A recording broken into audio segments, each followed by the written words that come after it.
One love to the humble. One love to the humble. One love to the humble. Grace and peace be multiplied unto you. I got a question for you today. Who is teaching the black youth of today? And who is teaching black people, period, of today? Who's teaching them?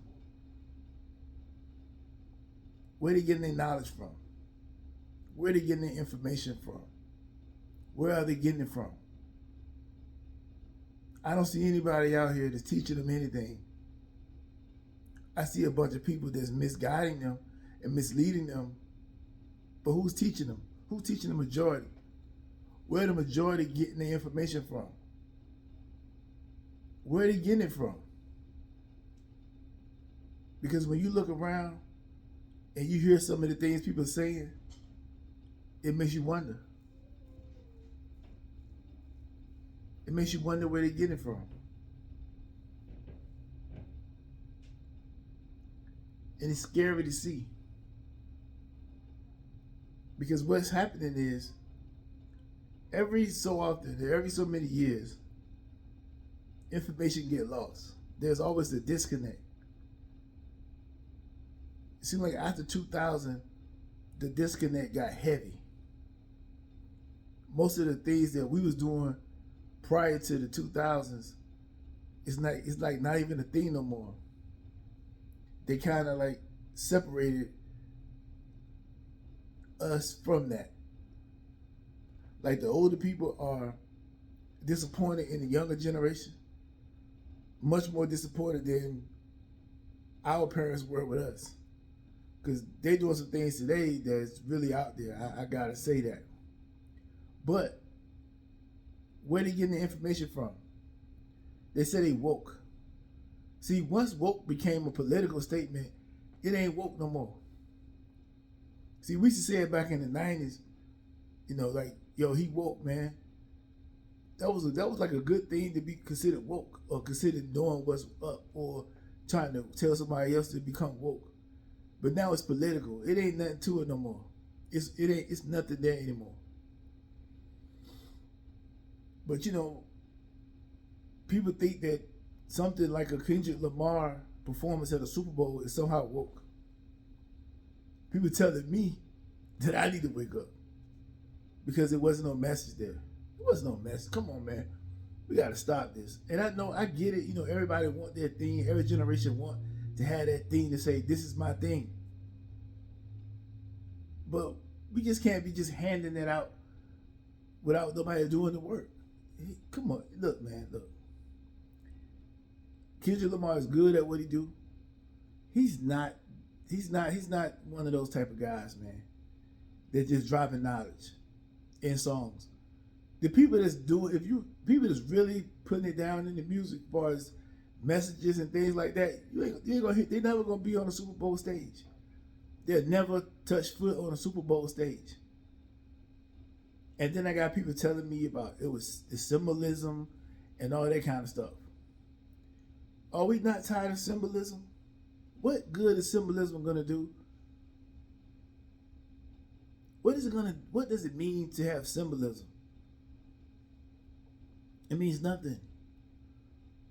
You can make that whatever you wanted to make it, whatever you see in your mind, that's what you're gonna see whatever he did. He didn't do nothing blatantly out there for people to recognize. That's why a lot of people are saying what I'm saying. Because when you deliver the message, you deliver the message so that people can receive it. It shouldn't matter who's looking at it.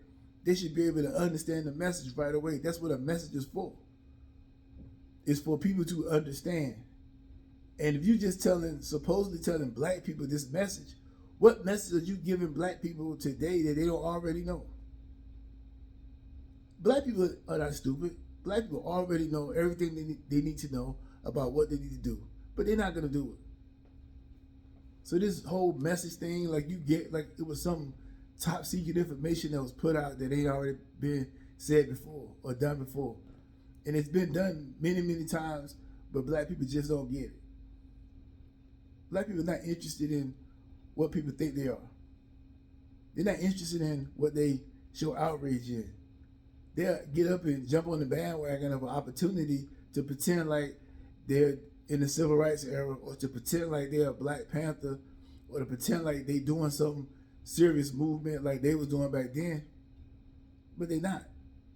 You can't replicate that. That was a different time, a different day. Something different is going on now. And it don't have anything to do with that. But who's teaching the Black people today of what's going on? You got all of the books that's been written by the greats. You got all of the information that's out there. But yet we still thinking an entertainer got messages that's going to change the community.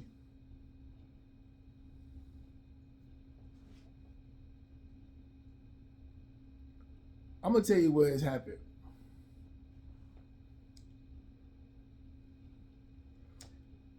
Really, in reality, Black people have no reason to be fighting for anything today. The things that Black people doing today, they create a situation for themselves. There ain't nothing else to fight for. It's all been given. It's all been handed to you right now. But we identify so heavily with racism and certain things that we hold on to it. We the only ones keeping it moving. Nobody else is. It's just us. If we stop doing that, if we let it, once Black people let it go, it's over with. But we can't let it go, because then what else we got if we don't have that? We have nothing. If we so-called woke, if we so-called got all this knowledge, then we knew what the people of the past were fighting for, and here we are today, right here, we got it, yet we act like we don't have it. Like every single Black person is supposed to just get something when they go out and try, and if they don't, then it's racism. That's not how this works. Everybody ain't good enough. Everybody don't qualify. You get turned down, the first thing we do is go by racism because we are failures. See, only people that admit that that's their responsibility are people who win. When somebody fails, they blame it on somebody else. Oh, it wasn't me. But when they win, they don't say, oh, I won. They're the reason why I won. No, they say I won because I did so and so and so. But it's only when you fail that it's somebody else's fault. So the Black people out here who was failing and not making the cut, they claim racism. But no, it's not racism. You don't qualify. You don't make the cut. Everybody don't make the cut. What it look like 13% of the population, and you think everybody in that 13% is qualified? No. That's not true. You know that ain't true. But that's how we play it. That's the way we play it. And it's foolish because we look stupid. Nobody's teaching them the right way to do things. Look, man, you don't qualify for that. And no, you didn't. It wasn't because they were racist towards you. You don't qualify. I don't care what you think. You don't qualify. You might be like, well, I got all of this. There's probably somebody got more.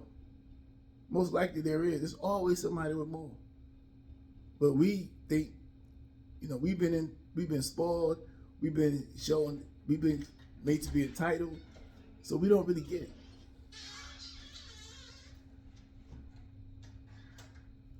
And that's a thing.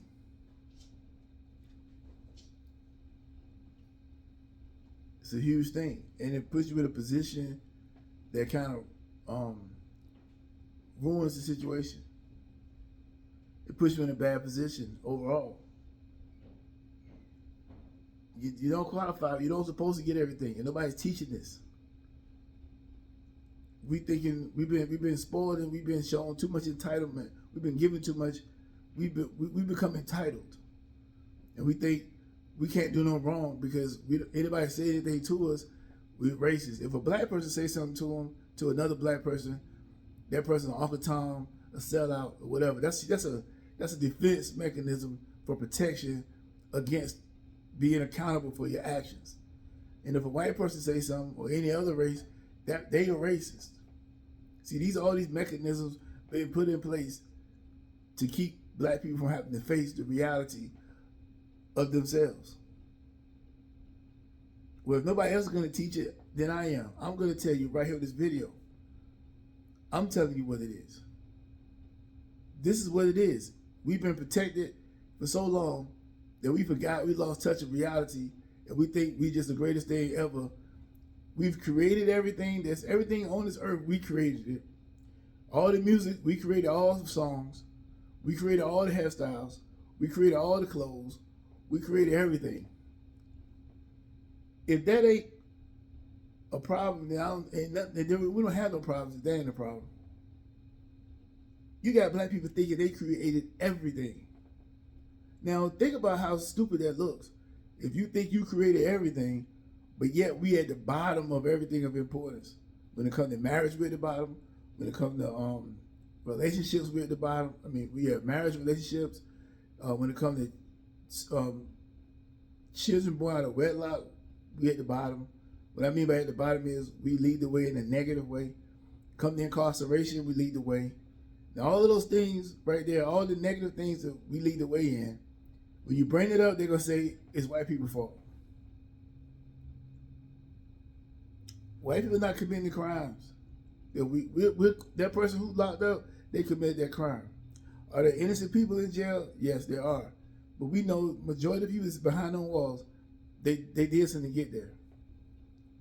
Majority of the people are not there of false convictions. Most of them are there because they did it. But we told otherwise. Oh, the police are racist. The police are doing this. The police are doing that. If you telling somebody that over and over again, most people that ain't around crime, is not around criminals, don't really understand that. And those who are, even though then the ones who are around it, they know it to be true, but they're gonna lie anyway. Just because they hate the police. Black people are trapped in this little box that has made it hard for us to do anything big. We can't. Because we made ourselves look so stupid. Nobody wants to believe what we say. Nobody wants to work with us. You gotta almost do something to separate yourself so far away so that people will actually trust and want to work with you and do business with you. When they say we gotta work harder, it ain't because we gotta work harder to compete against a white person. It's because we gotta work hard to prove that we different from them ones over here who just don't do the right thing. That's what it boils down to. Who is teaching this to the people? Who is teaching the young youth this? Who is teaching the next generation? Are we going to raise another generation of kids that's going to believe that think they're inferior and that they can't do nothing unless it's about racism? Are we going to raise another generation like that? Are we going to keep forcing them to believe that? Are we going to keep teaching them to be inferior, showing them slavery? Or don't forget, well, why do we need to teach them slavery? Why are we making young white kids feel bad about something that they ain't got nothing to do with? Feel sorry for black kids. You creating a problem from the beginning. You're not solving no problems like that. That's what when they try to do that critical race theory. That's what this is all about. All that stuff needs to be erased away. Teach people how to get along and work together instead of introducing things that's going to make everybody seem separate and different. When you introduce all these things to show people how their differences as far as, oh, you was a slave, one time they were slaves, one time these people were slave masters. Kids don't know nothing about that until you start teaching it to them and teaching them and making them look at each other differently. You got to start with the youth, teaching the youth how to think and move differently so they grow up, we got a better world. But if we're going to keep on with all this nonsense, slavery, we ain't going to never forget. Look at this. They're showing pictures of people getting beat up, burnt, and all this stuff. What you think how is that beneficial to anybody? How is that beneficial? Teaching them that right there is somehow beneficial. Showing the slave, making slave movies, that's beneficial. And people gonna go right down there and watch it and go through traumatized, come out of the theater mad and upset, right? Doing exactly what they want you to do. Be mad and upset. A person who can anger you can control you. But you can't tell them that. See, I'm a sellout. See, we done forgot what it's supposed to be. We done forgot what a real sellout is. We done forgot what an Uncle Tom really is. Holding you accountable and teaching you the way to better yourself, It's supposed to be a good thing. I commented on a comment on Facebook. A dude, I said, they was talking about Kendrick Lamar. This lady commented that a 75-year-old lady watched the show and she thought it was, she told her, oh, he gonna spark a revolution. So I commented this: the 75-year-old lady is out of touch. If she thinks that this man is gonna start a revolution, then she's absolutely wrong. He ain't starting no revolution. You can't, how you gonna start a revolution? Do you know how, people don't even know how this stuff works. You can't be on a network owned by white people, a football game, a football stadium owned by white people, football teams is owned by white people, and you think he is going to cause a revolution like that? This is entertainment. People up there didn't even know what he was talking about, and he going to start a revolution. He ain't starting no revolution. Black people don't want no revolution. If black people want a revolution, why are they watching the Super Bowl? Why are they spending money where they spending it at? Why are they doing any of the things that they do today if they're talking about some revolution? That's not, you don't get a revolution from a halftime show at a football game that's owned by all white people. Oh, look at the way they were dancing. Do you think Kendrick Lamar came up with that choreography? No. And you think the person who came up with the choreography is going to create something on that magnitude that's going to have such a deep message to give to the people? No. What's wrong? What is wrong with us? Who was teaching these people? Who was teaching you these thoughts? Where are you getting this from? Ain't gonna be no revolution. It's a daggone Super Bowl football game. This revolution don't start like that. But then the dude saw what I said, black dude, and he called me. He told me I'm bootlicking. Bootlicking.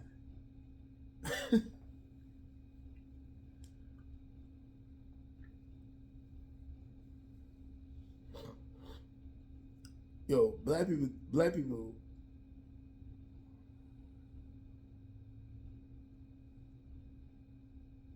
Black people something else, man.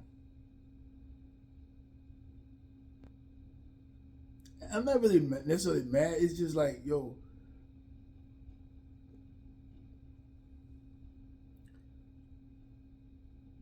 it's almost like it's hopeless, man. Like, what is going on? Yo,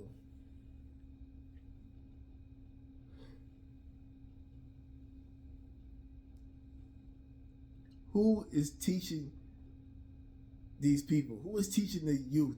Who is teaching the older people? Where they getting the information from? Who is teaching them?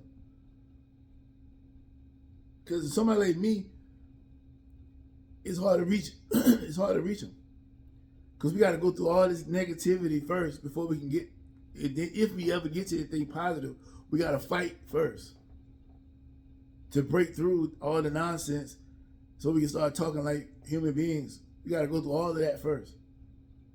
And we screaming, we always talking about unity. Well, we can't unify and we can't do nothing big if we can't get along with people that we don't agree with. We gotta, if you want to create something special, you can't have all like minds in the room. You can't have all like minds in the room. That's just a bunch of you in there. You gotta have people that think differently than you, got different views than you. I don't believe black people want to unify. I believe it's just a talking point they like to say. Because if we wanted to unify, we would bring all people together regardless of what they thought. And we would build something. But we can't do it because of some political stuff, who believe in what, and this, that, and third. It's nonsense, man. And we don't want to address it at all. We just want to act like it ain't happening. Don't talk about it. Now, we don't want to talk about that. But if I say let's stop talking about race, oh no, can't do that. I want y'all to think about the things I said here before you be so critical. Really, really think about what I said. Who is teaching the youth? Who is teaching you? Who is teaching the elderly? Who is teaching who? Because don't look like nobody doing any teaching anywhere. It don't look like it. Y'all take care.